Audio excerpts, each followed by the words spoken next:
আমি লিখেছি, স্বাধীনতা আমার। রঙিন কার্ডবোর্ডে সজ্জিত সেনাবাহিনীর গাড়িগুলো সকাল থেকেই চারিদিক উচ্চকিত করে ছুটে যায় পুরাতন বিমানবন্দরের দিকে। আমার লাল ইটের স্কুল ঘর পেরিয়ে আজ মহান 16 ডিসেম্বর। জননীর ডাক কানে যেতেই ধর্মড় করে ঘুম থেকে উঠে যাই। বাইরের চনমনে রোদে মনটা হঠাৎই আনন্দে উঠলে ওঠে। আমি বিজয় মানে তখনও বুঝি না, শুধু শুনি মুক্তিযুদ্ধের গৌরবের ইতিহাসের কথা, শুনি এক মহানায়ক বঙ্গবন্ধুর কথা, তার বীরত্বের গল্প, কানে ভেসে আসে তার বজ্র কণ্ঠ।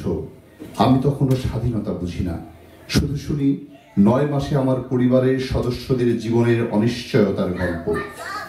16 ডিসেম্বরে তাদের আনন্দের গল্প, এক নতুন দেশ নিয়ে প্রত্যাশার গল্প।